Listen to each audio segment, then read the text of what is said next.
iglesia primitiva se lanzó a la conquista del mundo con el mensaje del Evangelio, se amparó en la doctrina que de Cristo había recibido, y su misión tenía 3 objetivos. Primero, ganar a los pecadores para el reino de los cielos, para lo cual el Señor le dio poder y autoridad para poder lograrlo. En segundo lugar, la iglesia tenía que pelear una guerra de vida o muerte contra el reino de las tinieblas, para lo cual tenía que ir cubierta con la armadura de Dios, y así obtener la victoria. Y en tercer lugar, la iglesia tenía que recibir los dones del Espíritu Santo para su propia edificación. Hoy presentamos el tema, los 9 dones del Espíritu Santo.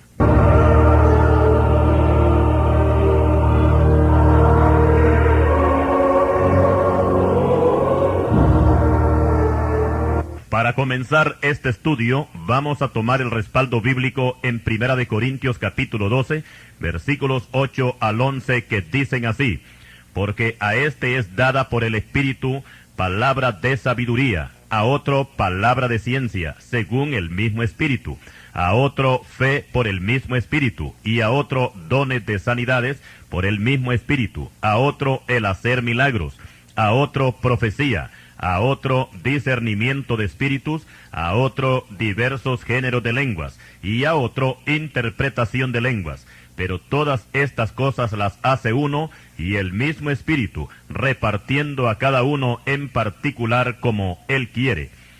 Hasta aquí la cita. En primer lugar diremos que los dones son dados por el Espíritu Santo para edificación, provecho y conocimiento. Y el apóstol Pablo recalca algo muy importante y dice: no quiero, hermanos, que ignoréis acerca de los dones espirituales. 1 Corintios capítulo 12, versículo 1.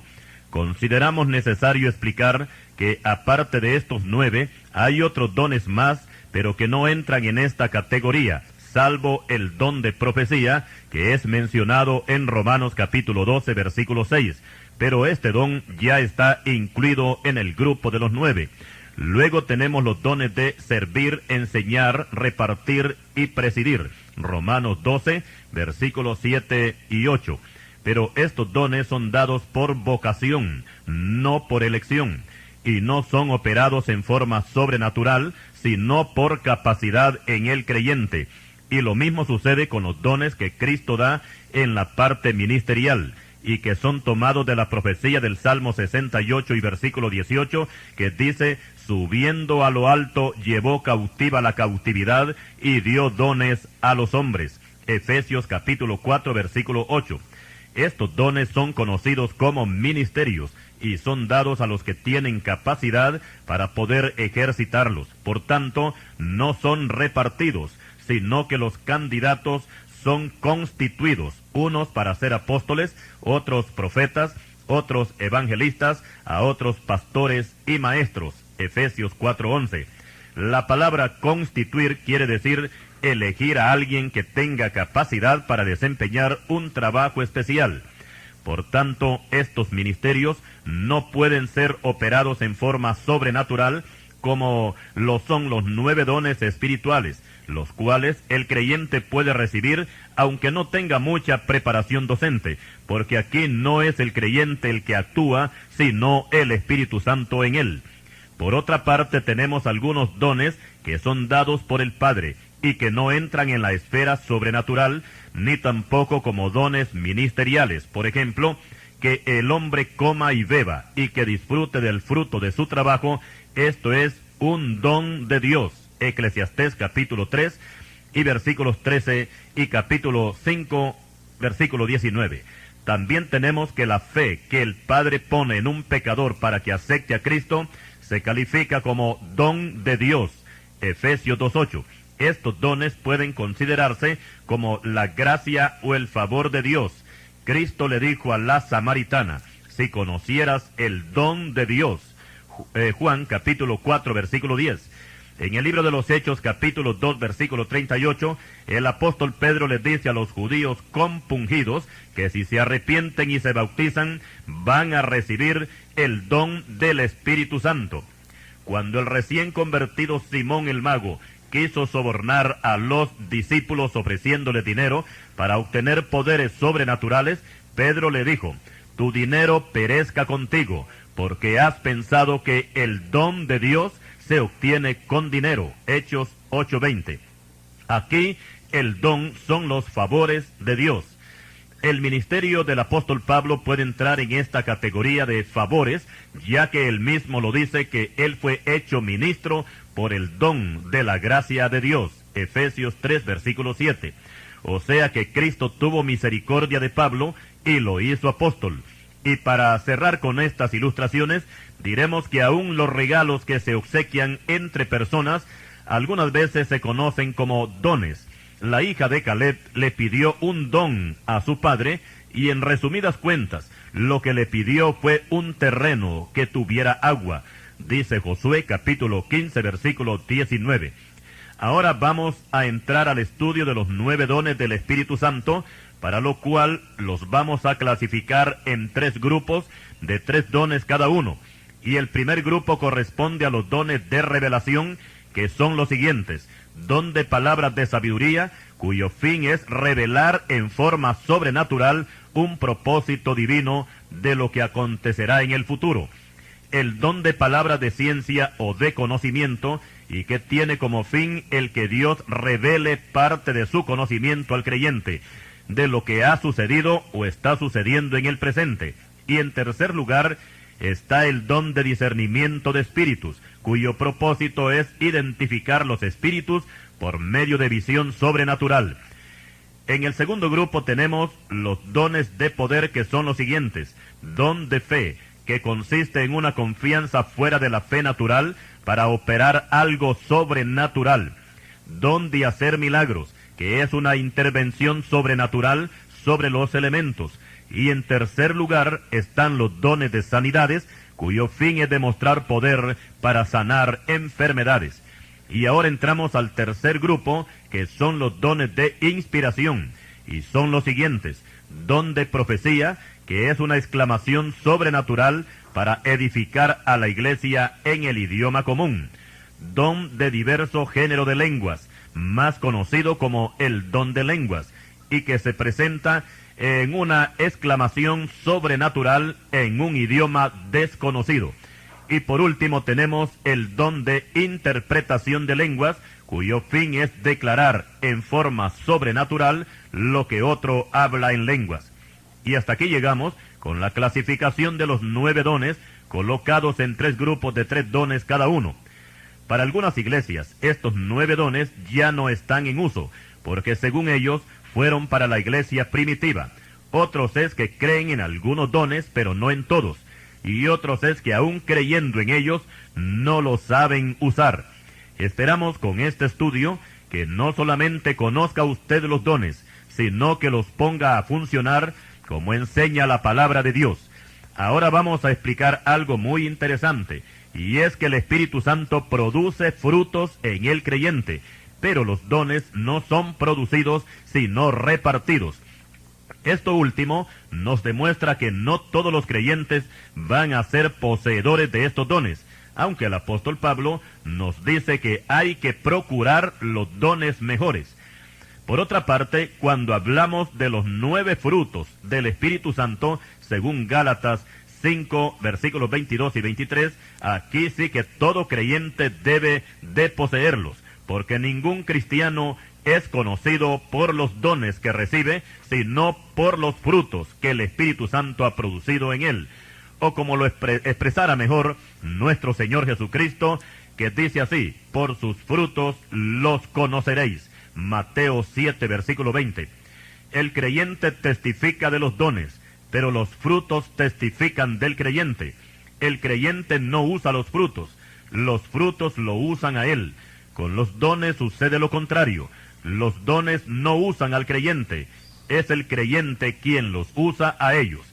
Y ahora pasamos al estudio del primer don que aparece en la lista de los 9, y es el don de palabras de sabiduría. Este don, por ser el primero, pareciera que es el principal, ya que por medio de este don es que se da la palabra profética con respecto a los acontecimientos que sucederán en el futuro. Por ejemplo, cuando Dios se dispuso a enviar un diluvio de agua sobre la tierra, Noé fue avisado por medio de palabra de sabiduría, con 100 años de anticipación, ya que Dios trató con Noé cuando éste tenía 500 años, y cuando el diluvio empezó, Noé tenía 600 años. Génesis capítulo 7, versículo 11.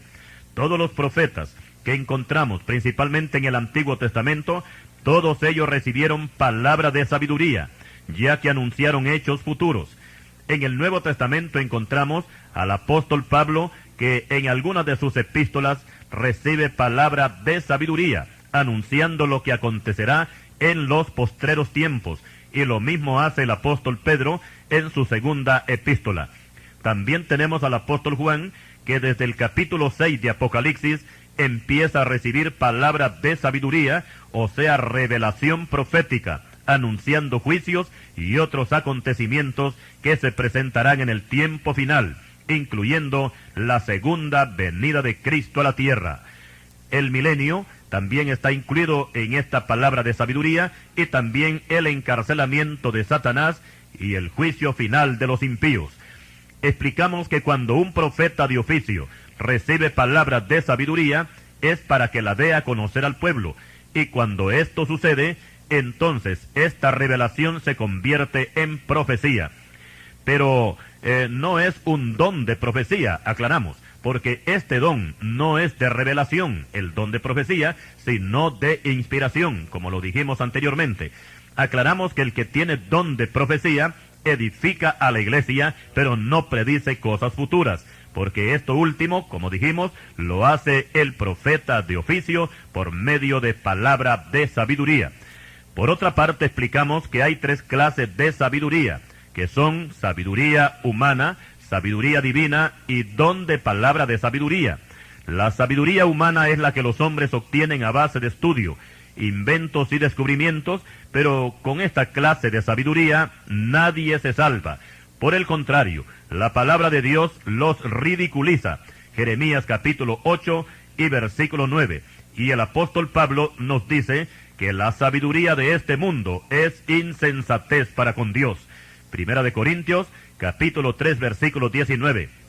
Ahora, con respecto a la sabiduría divina, todo creyente debe de poseerla. Y aquí ni siquiera los rudos escapan, pues la misma palabra les dice: y si alguno de vosotros tiene falta de sabiduría, pídala a Dios, el cual da a todos abundantemente y sin reproche, y le será dada. Santiago capítulo 1 versículo 5. La Biblia dice que en esta sabiduría divina el mundo no conoció a Dios, porque para conocer a Dios hay que recibir a Cristo primero, ya que Cristo es la sabiduría de Dios. Primera de Corintios capítulo 1 versículos 20 al 24. Todo creyente que predica la palabra de Dios necesita esta sabiduría divina, porque la sabiduría humana no encaja en este asunto. Tal como se lo dijo el apóstol Pablo a los Corintios, que su predicación no era conforme a la sabiduría humana. Primera de Corintios capítulo 2, versículos 1 al 5. Veamos otro ejemplo de sabiduría divina, y es cuando Salomón le pidió sabiduría y ciencia a Jehová, y le fue dada, dice Segunda de Crónicas, capítulo 1, versículo 10. Pero vamos a aclarar que Salomón recibió sabiduría, pero no el don de palabras de sabiduría. Y vamos a confirmarlo con el siguiente ejemplo. Y fue cuando 2 mujeres vinieron a Salomón para dilucidar el caso del niño muerto y el niño vivo. Y después de escuchar a ambas partes, Salomón no sabía cuál era la verdadera madre del niño vivo, pero lo que sí sabía era que la verdadera madre del niño no iba a permitir que el niño muriera cuando él pidió una espada para partirlo en 2 partes. Y la forma como resolvió este caso fue el más efectivo. Y dice la Biblia que todo Israel oyó aquel juicio y temieron al rey, porque vieron que había en él sabiduría de Dios para juzgar. Primer libro de Reyes, capítulo 3, versículos 16 al 28.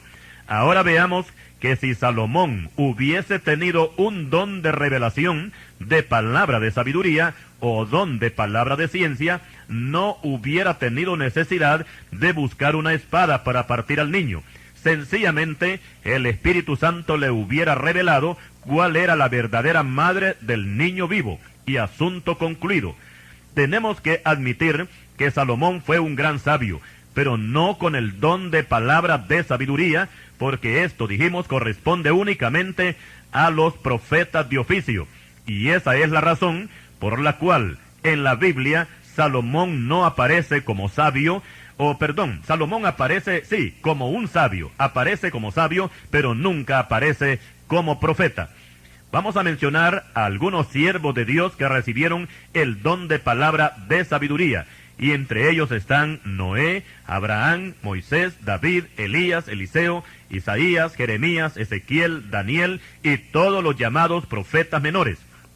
En el Nuevo Testamento tenemos en primer lugar a nuestro Señor Jesucristo, a Juan el Bautista, al apóstol Pablo, al apóstol Pedro, Zacarías, Judas y Agabo. Y también el apóstol Juan recibió este don de revelación estando en la isla de Patmos. Ahora pasamos a estudiar el don de palabra de ciencia, que tiene gran parecido al don de palabra de sabiduría, pero son diferentes. La palabra de ciencia revela lo que ya ha pasado o está sucediendo en el presente, o sea, en el momento en que se está recibiendo la revelación. Y antes de entrar al estudio de este don, diremos que hay tres clases de ciencia. La ciencia humana, la cual se encuentra en el mundo, y son acreedores los llamados hombres de ciencia. Esta ciencia Dios no la apoya, y nadie que se apoye en ella podrá conocer a Dios y ser salvo. El apóstol Pablo dice que la ciencia humana es falsa ciencia. Primera epístola a Timoteo, capítulo 6, versículo 20. Las personas que solamente poseen sabiduría o ciencia humana, la Biblia los compara en el día de su muerte como las bestias que perecen. Salmo 49, versículo 20. Por su parte, la ciencia divina es la que todo creyente debe de tener para conocer y hacer la voluntad de Dios. Todo pastor debe de tener esta ciencia para poder enseñar a la iglesia, tal como lo dice el Señor por medio del profeta Jeremías, capítulo 3, versículo 15, que dará pastores que os apacienten con ciencia y con inteligencia. Recordemos que la sabiduría divina es para andar en temor de Dios, Proverbios 1:7, y la ciencia divina es para conocer y hacer la voluntad de Dios. Pero además de la ciencia humana y la divina, también, por supuesto, tenemos el don de palabra de ciencia. Continuaremos.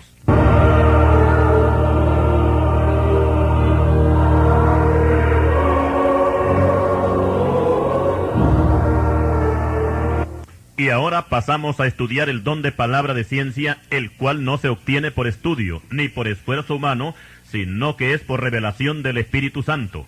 A veces este don se confunde con el don de profecía, porque revela o descubre cosas ocultas. Aquí tenemos que Jehová le dijo a Jeremías: clama a mí que yo te responderé, y te enseñaré cosas grandes y ocultas que tú no conoces. Jeremías 33:3.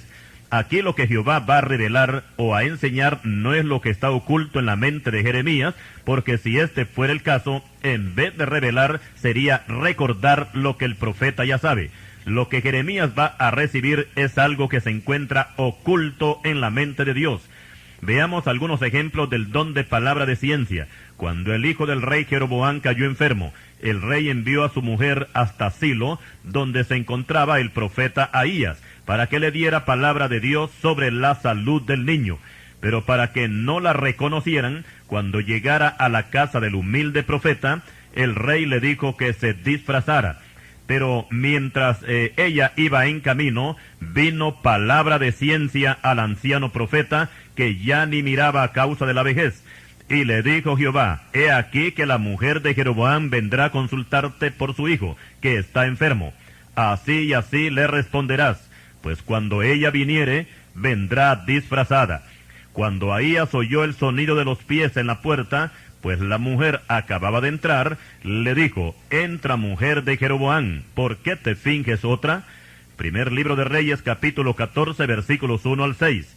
Dios lo sabe todo, y de ese todo le dio un poquito al anciano profeta Ahías.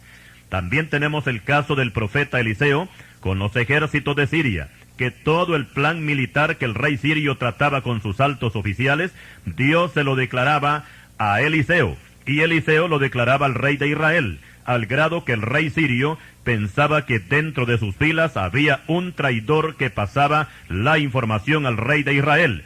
Pero un siervo del rey le dijo: no, rey, señor mío, sino que el profeta Eliseo está en Israel, el cual declara al rey de Israel las palabras que tú hablas en tu cámara más secreta. Segundo libro de Reyes, capítulo 6, versículos 8 al 12. Lo que ocurría con el profeta Ahías y el profeta Eliseo es que recibían por el Espíritu Santo palabra de ciencia. En el Nuevo Testamento está el caso del apóstol Pedro, cuando el Señor preguntó: ¿y vosotros quién decís que soy yo? Pedro dijo: tú eres el Cristo, el Hijo del Dios viviente. Cristo le dice: bienaventurado eres Simón, hijo de Jonás, porque no te lo reveló carne ni sangre, sino mi Padre que está en los cielos. Mateo 16, versículos 15 al 17. Aquí vemos que Pedro no identificó a Cristo con su mente humana, ni con ciencia divina, ni con estudio de las Escrituras, sino que fue una revelación del cielo. El don de palabra de ciencia fue usado para que Pedro pudiera identificar a Cristo. Ahora veamos qué ocurre cuando el apóstol Pedro se encuentra en Jope, en casa de Simón el curtidor, que tuvo una visión de un lienzo que descendía del cielo a la tierra. Y mientras Pedro meditaba en esto, ya 3 hombres enviados por Cornelio desde Cesarea estaban a la puerta de la casa. Pedro ignoraba por completo el viaje de aquellos hombres y ni siquiera sabía que estaban allí. Pero en ese momento vino palabra de ciencia de parte del Espíritu Santo, y no olvidemos que Pedro había subido a la azotea de la casa para orar. Hechos capítulo 10, versículo 9. Y el Espíritu Santo le dijo: he aquí 3 hombres te buscan, levántate pues y desciende y no dudes de ir con ellos, porque yo los he enviado. Hechos capítulo 10, versículos 19 y 20. Esto se llama revelación por medio de palabra de ciencia. Este don aparece algunas veces en la iglesia para descubrir algún pecado oculto, lo mismo que al pecador que lo ha cometido. Cuando esto sucede, algunas veces se confunde con el don de profecía, pero recordemos que en el don de profecía no hay revelación, sino inspiración, que es una cosa diferente. Y ahora pasamos al estudio del don de discernimiento de espíritus, que es el último en el grupo de los dones de revelación. Este don se conoce con este nombre porque su fin precisamente es únicamente discernir espíritus. Aquí no se trata que un creyente tenga la facultad de penetrar a la mente de otra persona, principalmente cuando ésta se encuentra, como se dice, ministrando, y que sus palabras lleven cierta duda si es de Dios o no es de Dios lo que está hablando. Aquí lo que el Espíritu Santo hace es revelar al creyente que tiene este don de discernimiento de espíritus. ¿Qué clase de espíritu está operando en la persona que está ministrando? Y este don es muy necesario en la iglesia, porque no hay que olvidar que a los demonios les da muchas veces por hablar palabras bíblicas que no les afectan en nada a ellos. Pero también es bueno aclarar que no es lo mismo discernir espíritus que probar espíritus. Para probar los espíritus se necesita la dirección, pero no la revelación del Espíritu Santo. Y cualquier creyente fiel a Cristo puede probar los espíritus, siempre y cuando entienda bien el pasaje bíblico de 1 de Juan capítulo 4, versículos 1 y 2.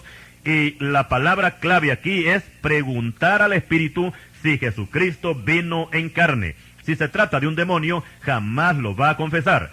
Por su parte, el que discierne espíritus trata directamente con el espíritu, y por supuesto que si es espíritu demoníaco, lo manda fuera en el nombre de Cristo sin necesidad de probarlo.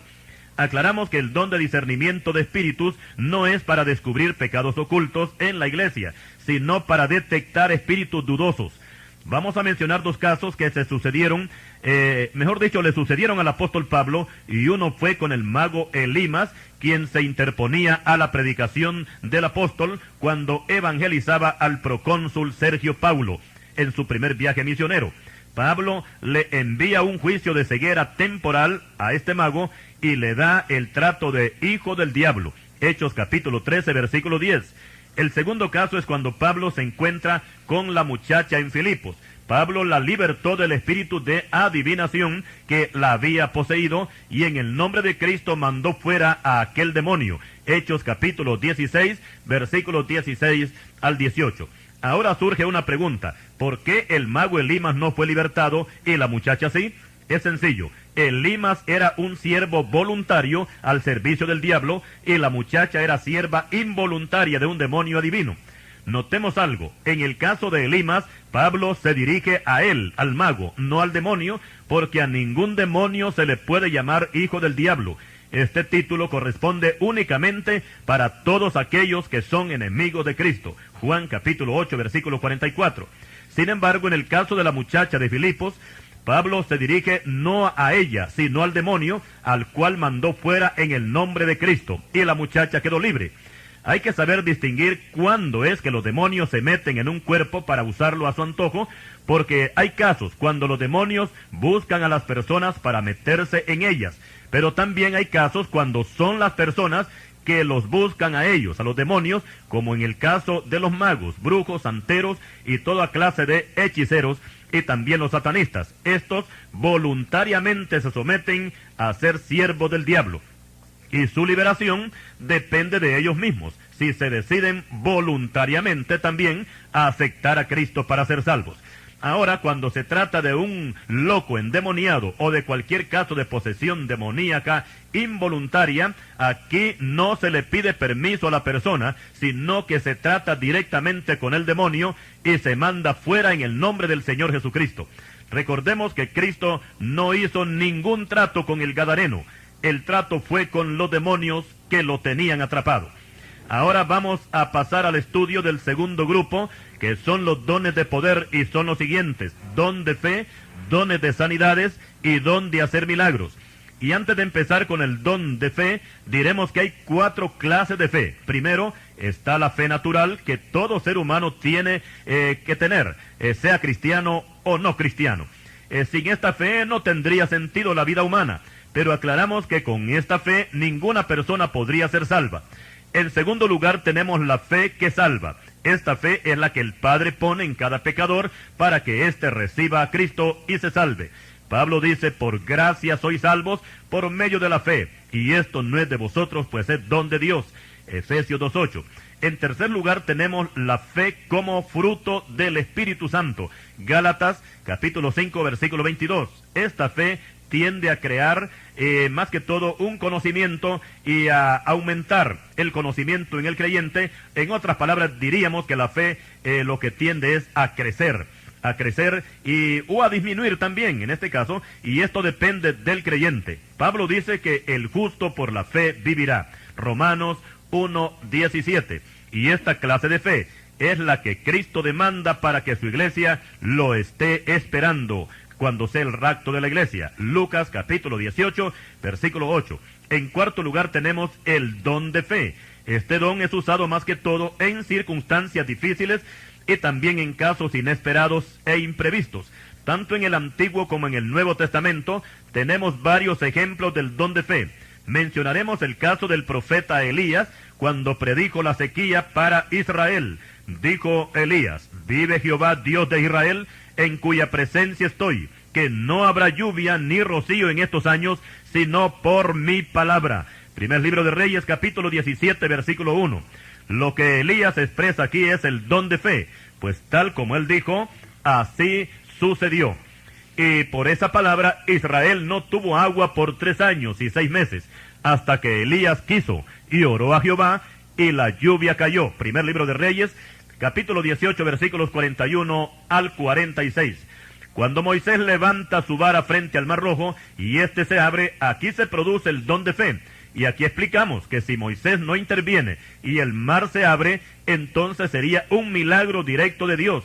Pero cuando se trata de poner en práctica los dones espirituales, Dios siempre usa el elemento humano. El hacer secar el mar equivale como lanzar una montaña al mar, y esto es operado por el don de fe. Cristo dijo: porque de cierto os digo, que si tuvieres fe como un grano de mostaza, diréis a este monte: pásate de aquí allá, y se pasará, y nada os será imposible. Mateo capítulo 17, versículo 20. Marcos nos dice el evangelista Marcos, que con fe una montaña puede ser lanzada al mar. Marcos capítulo 11, versículos 22 y 23. Continuaremos. Y continuando con el tema sobre los 9 dones del Espíritu Santo, analizábamos anteriormente el don de fe. Y diremos que son muchos los creyentes que han muerto por mano de hombres criminales, porque Dios ha permitido que mueran así. Sin embargo, los que tienen don de fe han retado incluso a algunos asesinos a que disparen su arma con la plena convicción que no va a disparar. Y así sucede. Y a veces hasta manos tiesas se han visto de criminales que han quedado avergonzados y humillados delante de un creyente que tiene el don de fe. Y con los creyentes que no tienen este don, ¿qué se puede hacer? Con estos hay que echar mano de lo que dice Proverbios capítulo 22 y versículo 3, que el avisado ve el mal y se aparta, mas los simples pasan y llevan el daño. Cuando Josué detuvo el sol y la luna en presencia de los israelitas, hasta que se hubo vengado de sus enemigos, esto fue por el don de fe. Josué capítulo 10. A veces se puede confundir el don de los milagros con el don de fe, pero son diferentes uno del otro, aunque tenemos que admitir que el don de fe produce hechos extraordinarios. Y es bueno aclarar que tanto el don de hacer milagros como los dones de sanidades tienen forzosamente que ir acompañados del don de fe, si no, no se producen. Y para concluir con el don de fe, diremos que hay 4 clases de fe. Y en primer lugar está la fe natural, que todo el mundo tiene. Con esta fe creemos los hechos históricos del pasado, lo mismo que las noticias de los noticieros, etc. En segundo lugar está la fe que salva. Esta es la que Dios el Padre pone en cada pecador para que éste reciba a Cristo. Juan capítulo 6 versículo 37 y Efesios 2:8. Si Dios no pusiera esta fe, nadie sería salvo. En tercer lugar tenemos la fe como fruto del Espíritu Santo. Gálatas 5:22. Esta fe es la que todo creyente debe de poseer y vivir por esta fe, dice Romanos 1:17. Y también con esta misma fe es que tenemos que esperar al Señor Jesucristo para irnos con Él. Lucas 18, versículo 8. Esta fe es la que nos habla Hebreos 11:6, que sin la cual es imposible agradar a Dios. Y en cuarto lugar tenemos el don de fe, el cual sirve para operar hechos sobrenaturales por el Espíritu Santo, pero aclaramos que este don no sirve para salvación, porque si así fuera, solo unos pocos creyentes se salvarían, porque no todos tienen don de fe. Estamos siempre en el estudio de los 9 dones del Espíritu Santo, y ahora vamos a analizar en qué consisten los dones de sanidades. Y en primer lugar diremos que no todos los creyentes tienen estos dones, pero sí todos pueden orar por los enfermos. La diferencia entre un creyente que tiene dones de sanidades y otro que no tiene, es que el que no tiene estos dones, ora a Dios para que sane al enfermo y lo declara sano por fe. Pero el que tiene estos dones de sanidades, no se dirige a Dios sino al enfermo, y le ordena que sea sano en el nombre del Señor Jesucristo. En el Antiguo Testamento encontramos operando los dones de sanidades, como es el caso de Naamán el sirio. Eliseo no oró por él, y ni siquiera trató con él personalmente, sino que con un mensajero le envió una orden que se zambullera 7 veces en el Jordán. Segundo libro de Reyes, capítulo 5 y versículo 10. Y aunque la orden fue obedecida a regañadientes, tal como Eliseo ordenó, así sucedió, que al zambullirse Naamán 7 veces en el río Jordán, quedó limpio de su lepra. En el Nuevo Testamento, nuestro Señor Jesucristo usó diferentes métodos para sanar, y podemos citar algunos casos como el ciego de nacimiento. Aquí el Señor hizo lodo con su propia saliva, untó los ojos del ciego y lo envió a lavarse al estanque de Siloé, y al quitarse el lodo, su vista fue restablecida. Juan capítulo 9 versículos 1 al 7.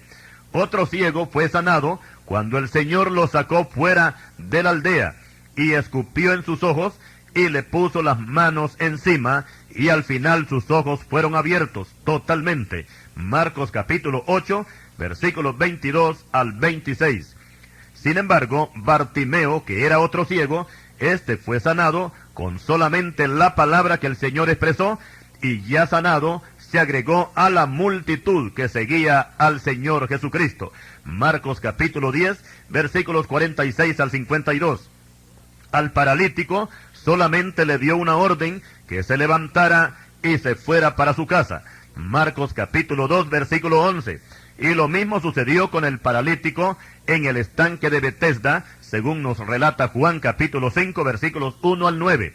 Explicamos que el Señor Jesucristo usó los dones de sanidades para sanar a todos los enfermos, pues Él no oraba, sino que ordenaba al enfermo que se pusiera en movimiento. Algunas veces los dones de sanidades son considerados como milagros, máxime si se trata de levantar paralíticos, dar vista a un ciego, sanar sida en este tiempo o el cáncer, etc. Y para algunos, sanar enfermedades es cuando se trata de un dolor de cabeza, gripes, reumatismo o calentura, etc. Pero explicamos que la sanidad divina incluye hasta arreglar deformidades en el cuerpo. Tenemos el caso del paralítico que estaba pidiendo limosna, al cual Pedro lo levantó en el nombre del Señor Jesucristo. Este hombre era cojo de nacimiento, y aquí la palabra cojo quiere decir que tenía pies, pero los tenía inutilizados. Pero cuando Pedro lo tomó de la mano, lo levantó y al momento se le afirmaron los pies y los tobillos. No dice que no dice que le aparecieron, sino que se le afirmaron. Aquí se habla que lo que ocurrió fue una sanidad. Hechos capítulo 3 y versículo 16. Aunque tenemos que admitir también que por lo impactante que fue el caso y por el alboroto que se armó en Jerusalén por la sanidad de ese cojo, Pedro colocó al final la sanidad de este como un milagro de sanidad. Hechos 4:22.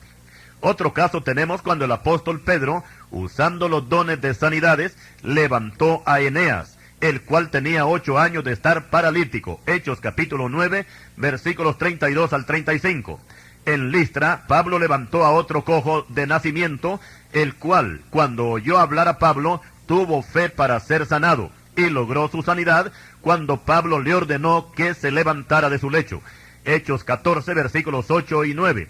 Aquí no se puede poner en duda que los apóstoles tenían dones de sanidades. También explicamos que el que tiene dones de sanidades puede usarlos también a la distancia, como ocurrió en el caso del Señor Jesucristo y la sanidad que le dio al siervo del centurión. Lucas capítulo 7, versículos 1 al 10. Los pañuelos del apóstol Pablo eran llevados a los enfermos y estos sanaban, y aún los demonios salían cuando estos pañuelos eran aplicados al enfermo. Hechos 19, versículos 11 y 12. Recordemos que los dones de sanidades son los únicos que aparecen en plural, o sea que son varios dones para diferentes enfermedades. Usted, como respuesta a su oración, el Señor le sanará. Pero fíjese bien, si usted posee dones de sanidades, usted no pedirá al Señor que sane al enfermo, sino que se va a dirigir al enfermo y le ordenará que se levante en el nombre de Cristo. Voy a mencionar un caso que no es precisamente de sanidades, sino más bien del don de fe, y es cuando Moisés se encuentra frente al Mar Rojo, y los israelitas se encuentran desesperados, porque el ejército de Faraón viene detrás de ellos, y Moisés trata de calmarlos, diciéndoles que Jehová los va a salvar, y que no teman. Y mientras él les está dando el discurso, el tiempo avanza, y la situación se vuelve más peligrosa. Entonces Jehová interviene y reprende a Moisés y le dice: ¿por qué clamas a mí? Di a los hijos de Israel que marchen, y tú alza tu vara y extiende tu mano sobre el mar y divídelo, y entren los hijos de Israel por en medio del mar en seco. Éxodo 14, versículos 13 al 16. Estas palabras indican que desde el momento que llegaron a la orilla del mar, Moisés hubiera levantado su vara sobre el mar y el mar se hubiera abierto, sin necesidad que Dios se lo ordenara, porque de antemano ya Dios le había dado el poder para hacer señales tanto en Egipto como en el desierto. Con Josué fue diferente, pues cuando se vio cercado de sus enemigos, y que eran 5 reyes con sus respectivos ejércitos, no le pidió a Dios que detuviera el sol, sino que se dirigió al sol, y le ordenó que se detuviera en el espacio, y el sol se paró, y la luna también detuvo su marcha. Josué capítulo 10, versículos 12 y 13. Ahora vamos a pasar al don de hacer milagros, que es uno de los dones de poder, y abunda tanto en el Antiguo como en el Nuevo Testamento, y explicamos que hay 2 clases de milagros, los que se operan en forma directa y los que son operados por un don. Un ejemplo de un milagro directo es la transformación de un pecador en un santo. Cuando la semilla cae en la tierra y crece y da fruto, esto es un milagro directo de Dios sobre la naturaleza. Por otra parte, cuando un niño es formado y nace del vientre materno, esto es un milagro asombroso que Dios opera en una forma directa.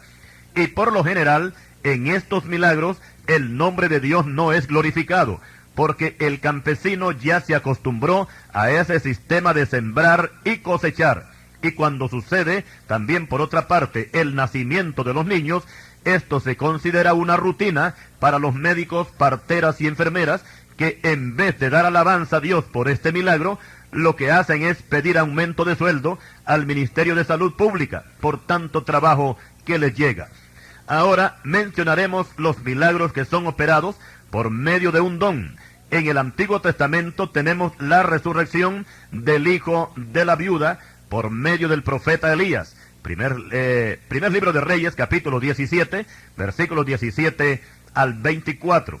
También tenemos la resurrección del hijo de la Sunamita por medio del profeta Eliseo. Segundo libro de Reyes, capítulo 4, versículos 18 al 37. En el Nuevo Testamento tenemos la resurrección de la hija de Jairo. Marcos capítulo 5, versículos 41 y 42. El hijo de la viuda en la ciudad de Naín. Lucas capítulo 7, versículos 11 al 15. Y también tenemos la resurrección de Lázaro. Juan capítulo 11, versículos 43 y 44. Explicamos que las resurrecciones están incluidas en la categoría del don de los milagros, y por lo general este don tiene que ir acompañado del don de fe y también la sanidad. No tendría sentido que el que murió de sida o de cáncer sea resucitado después de haber muerto, por supuesto, con la misma enfermedad. Para que la obra de la resurrección sea completa, el que murió tiene que levantarse completamente sano. En el libro de los Hechos aparece la resurrección de Dorcas por medio del apóstol Pedro, Hechos capítulo 9, versículos 36 al 40. Y también el caso de Eutico, que murió al caerse del 3er piso de un edificio, y que su resurrección se operó por medio del apóstol Pablo, Hechos capítulo 20, versículos 9 al 12. Veamos ahora otros milagros operados por el don.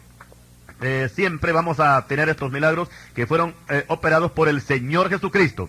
Y tenemos la conversión del agua en vino en las bodas de Caná de Galilea. Juan capítulo 2, versículos 1 al 11. Notemos algo en este milagro en Caná de Galilea, y es que el Señor no hizo vino, sino que necesitó agua para convertirla en vino. Aquí el elemento es el agua, y al producirse el milagro, el agua deja de ser agua para convertirse en vino. Y lo mismo sucede con la multiplicación de los panes y de los peces. En las 2 ocasiones, cuando nuestro Señor hace el milagro, aquí también están los elementos, que son los panes y los peces. Y podemos decir que esta multiplicación es operada por el don de hacer milagros.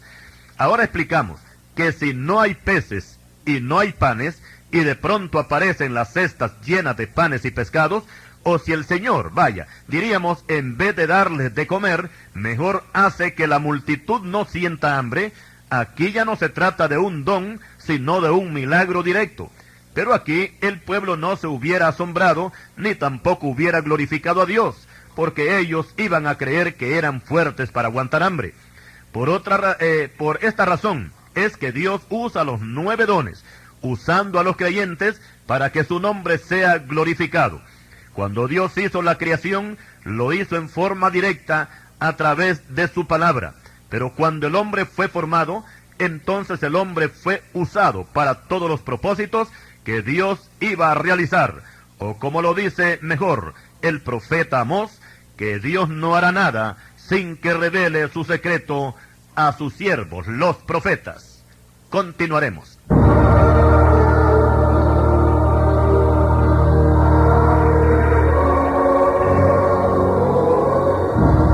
Después de haber analizado los dos primeros grupos de los dones espirituales, como ser los dones de revelación y los dones de poder, ahora pasamos a estudiar el tercer grupo, que son los dones de inspiración. Y son los siguientes: don de profecía, don de género de lenguas y el don de interpretación de lenguas. Y como su mismo nombre lo indica, estos dones no son de revelación ni de acción, sino de inspiración. Aquí el Espíritu Santo inspira al creyente para profetizar, hablar en lenguas y para interpretar lenguas. Y en primer lugar tenemos el don de profecía. Este don no sirve para predecir cosas futuras, ni para descubrir pecados ocultos, sino que es para exaltar el nombre de Dios, para edificar, exhortar y consolar a la iglesia. Primera epístola a los Corintios, capítulo 14, versículo 3. El don de profecía es uno de los más populares, principalmente en las iglesias de rama pentecostal, aunque a veces se confunde con los dones de revelación.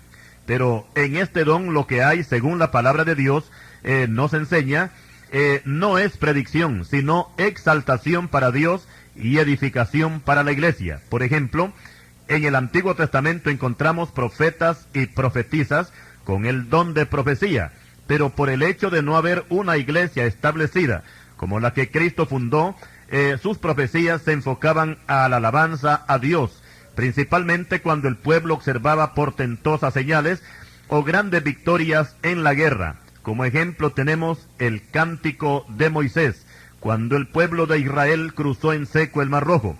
Como respuesta a este cántico, María, la hermana de Moisés, que era profetisa, dio la siguiente profecía: cantad a Jehová, porque en extremo se ha engrandecido, ha echado en el mar al caballo y al jinete. Éxodo capítulo 15, versículos 1 al 21. Como podemos observar, María era profetisa, pero en su profecía no hay predicciones, sino alabanza para Jehová. Lo mismo podíamos decir de Débora, que además de fungir como juez y como una mujer muy valiente, también era profetisa. Jueces capítulo 4, versículo 4. Y lanza también una profecía que se concreta más que todo en una alabanza a Dios por la victoria que dio a Israel derrotando al general Císara. Jueces capítulo 5. También Saúl parece que por un momento fue acreedor al don de profecía, pero por cuanto él no se cuenta entre los profetas de oficio, lo que él profetizó no aparece registrado en la Escritura. Primer libro de Samuel, capítulo 10, versículos 10 y 11, y capítulo 19, versículos 20 al 24. Ahora, con respecto a la doctrina del Nuevo Testamento, se nos dice que todos los creyentes podemos profetizar. Primera de Corintios, capítulo 14, versículo 1. Pero repito una vez más, que no hay que confundir profetizar con predecir. María, la madre del Señor Jesucristo, lanza una profecía cuando se encuentra en la casa de Elizabeth. Y lo mismo sucede con Zacarías, el padre de Juan el Bautista, que fue lleno del Espíritu Santo y profetizó. O sea que bajo la inspiración del Espíritu Santo alabó a Dios, porque se acordó de Israel y le envió un poderoso Salvador. Lucas capítulo 1, versículos 67 al 75. Otro ejemplo del don de profecía lo tenemos cuando el apóstol Pablo llegó a Cesarea y se hospedó en casa de Felipe el evangelista, y estuvieron allí 7 días. Este Felipe tenía 4 hijas doncellas que profetizaban, según Hechos 21, versículos 8 y 9. Sin embargo, cuando desciende de Judea un profeta de oficio llamado Agabo, al nomás llegar a la casa donde Pablo y sus compañeros se encuentran hospedados, lo primero que hizo fue tomar el cinto de Pablo, aunque él no sabía de quién era el cinto, y atándose los pies y las manos con él, dijo: esto dice el Espíritu Santo: Así atarán los judíos en Jerusalén al varón de quien es este cinto, y le entregarán en manos de los gentiles. Hechos 21, versículos 10 y 11. Notemos algo. ¿Por qué las 4 hijas de Felipe que profetizaban no dijeron nada de lo que le iba a acontecer al apóstol? Sencillamente porque ellas tenían el don de profecía para alabar y exaltar a Dios, pero no tenían dones de revelación. Sin embargo, Agabo, que tal vez no tenía el don de profecía, pero que era profeta de oficio, o sea que tenía el don de palabra de sabiduría, declaró con anticipación lo que le iba a ocurrir al apóstol Pablo. Este mismo Agabo había profetizado una gran hambre, la cual se cumplió en el tiempo cuando Claudio era emperador romano. Hechos 11:28. Dijimos que el don de profecía es para edificar, exhortar y consolar a la iglesia. El que ejerce este don no puede decir, Dios me dijo, Dios me habló anoche, el Señor dice que aquí hay pecado, etc. Esto entra en el don de palabra de sabiduría y palabra de ciencia. Aquí no caben los errores, pero el que ejerce el don de profecía puede llegar a equivocarse. Pablo dice, asimismo los profetas hablen 2 o 3, y los demás juzguen. Primera de Corintios 14:29. Cuando se manda a la congregación que juzgue, es porque el profeta puede estar hablando algo de su propia mente y no del Espíritu Santo. No sucede así con los dones de revelación, donde el creyente puede decir con confianza, el Señor dice así, el Espíritu Santo dice esto, etc. Aquí la congregación no tiene que juzgar, sino recibir el mensaje, porque el Espíritu Santo nunca se equivoca. A veces aparecen falsos profetas anunciando falsas profecías, y por supuesto que el que no conoce la doctrina sobre los dones va a aprobar lo que los falsos profetas dicen. Y sus palabras claves para atrapar a los indoctos son las siguientes: el Señor me ha enviado, el Señor me usa. Eso no es ninguna novedad. Recordemos que el Señor a todos nos ha enviado a predicar el Evangelio, y eso de que el Señor use a un creyente, eso no tiene nada de raro. Lo raro es que no lo usara. Así es que no nos dejemos engañar, porque sabe más el que conoce los dones, aunque no profetice, que el que profetiza y no los conoce. Y ahora pasamos a estudiar el don de género de lenguas. Este don es considerado como el más popular dentro de la iglesia, pero explicamos que tanto el don de profecía como el don de lenguas no figuran entre los principales, ya que los dones de revelación y dones de poder sobrepasan a estos. Y si nos atrevemos a decir que hay dones con más valor que otros, es porque la Biblia así lo dice.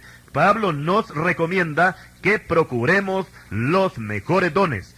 Primera de Corintios 12:31. Y con respecto al don de profecía y el don de lenguas, el que tiene más valor es el de profecía, porque mayor es el que profetiza que el que habla en lenguas, dice Pablo en Primera de Corintios 14, versículo 5. Por supuesto que las lenguas son necesarias, si no, no figuraran en la lista de los 9 dones.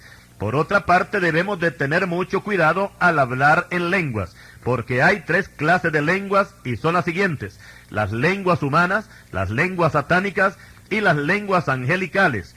A veces el creyente habla lenguas humanas y se luce hablándolas, haciendo creer a los demás que está lleno del Espíritu Santo, pero no son más que lenguas que nacen de su propia mente o lenguas que le aprendió a algún evangelista y ahora las repite de memoria.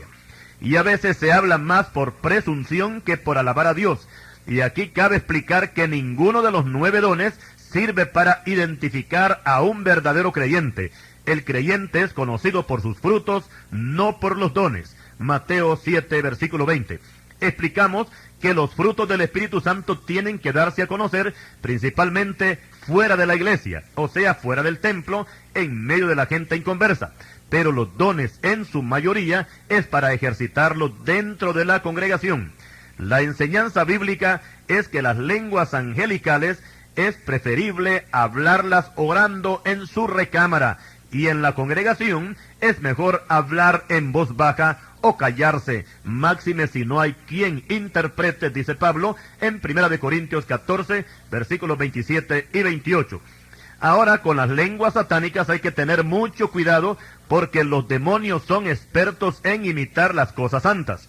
Hoy en día han salido muchos satanistas que se meten en los templos evangélicos, imponen las manos, predican y también hablan en lenguas, pero son lenguas satánicas que en vez de traer bendición, lo que traen es maldición para la iglesia. Seamos sabios y conozcamos si las lenguas son del Espíritu Santo o proceden de otra fuente. Y por consiguiente, no nos dejemos imponer las manos de cualquiera, máxime si se trata de gente desconocida. Y con respecto a las lenguas que son dadas por el Espíritu Santo, diremos que hay dos clases de lenguas: género de lenguas y lenguas angelicales. Como ejemplo tenemos a los casi 120 que estaban en el aposento alto, que hablaron género de lenguas. Esto implica algunas veces idiomas nacionales o extranjeros. Los que oyeron a los discípulos hablar en lenguas dijeron: mirad, ¿no son galileos todos estos que hablan? ¿Cómo pues les oímos hablar nosotros, cada uno en nuestra lengua en que hemos nacido? Hechos capítulo 2, versículos 7 y 8. Ellos estaban hablando en idiomas de otros países, pero también se puede orar en lenguas angelicales. Y aquí se ora en el Espíritu, y Pablo dice que el que habla estas lenguas no habla a los humanos, sino a Dios, pues nadie le entiende, porque por el Espíritu habla misterios. Primera de Corintios capítulo 14, versículo 2. El consejo bíblico es que se puede hablar en lenguas, aunque Pablo dice que él prefiere hablar 5 palabras con su entendimiento que 10,000 palabras en lengua desconocida. Pero por tratarse de un don del Espíritu Santo, no se le puede impedir a ningún creyente que hable en lenguas. Pero el apóstol Pablo dice que todo se haga naturalmente, decentemente y en orden. Primera de Corintios 14, versículos 39 y 40. Y ahora pasamos al último don, que es el de interpretación de lenguas. Y como su nombre lo indica, tiene que ir acompañado del don de lenguas, ya que su único fin es interpretar lo que otro habla en lenguas. Así es que si no hay quien hable en lenguas, este don de interpretación queda totalmente inactivo. Y vamos a explicar que hay dos palabras que se parecen, pero que tienen diferente significado, y son las siguientes: traducir e interpretar. Por ejemplo, la Biblia ha sido traducida del hebreo y el griego, y esta traducción tiene que ser fiel, palabra por palabra. Este es el trabajo de los traductores. Ahora los creyentes no tenemos que traducirla, sino interpretarla. Cuando dos personas de diferente nacionalidad conversan con idiomas diferentes, aquí no se necesita un traductor, sino un intérprete. Y este no va a recibir las palabras literalmente, porque hay palabras que su significado no encaja en otro idioma, y el intérprete tiene que poner la palabra adecuada. Ahora, con el que interpreta lenguas, este no va a traducir literalmente lo que otro habla en lenguas. Tampoco es que el Espíritu Santo le va a dar revelación, y mucho menos que el intérprete va a penetrar a la mente del otro. Lo que va a ocurrir aquí es que en forma sobrenatural el Espíritu Santo va a inspirar al intérprete para que pueda apreciar y darle un significado, o sea, una interpretación a lo que el otro está hablando en lenguas. Es bueno explicar que en ambos casos, o sea, el que habla en lenguas y el que las interpreta, no es el Espíritu Santo el que habla, sino que es el creyente inspirado por el Espíritu Santo. Y para concluir con este tema, diremos que todos los 9 dones van respaldados con el amor.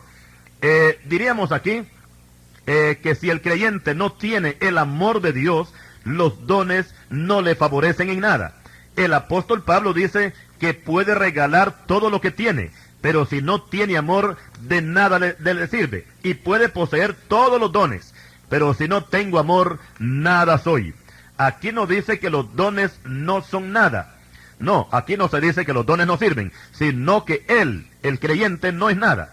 Si el amor no está primero, nuestro consejo es: llenémonos del amor de Dios y procuremos los mejores dones y tratemos de usarlos para la gloria del Señor y también, por supuesto, para bendición de la iglesia. En este tiempo es necesario que la iglesia eche manos de los 9 dones espirituales que están vigentes. No solamente eran para la iglesia primitiva, como opinan algunas iglesias evangélicas, pero desgraciadamente esta opinión no concuerda con lo que enseña la palabra de Dios, porque los dones siguen vigentes para el tiempo presente, hasta el día que Cristo venga por su iglesia. Bien, estimados oyentes, de esta manera estamos dando por terminado este interesante tema sobre los 9 dones espirituales. Al Señor damos toda la honra y la gloria, y a nuestros oyentes que el Señor les bendiga.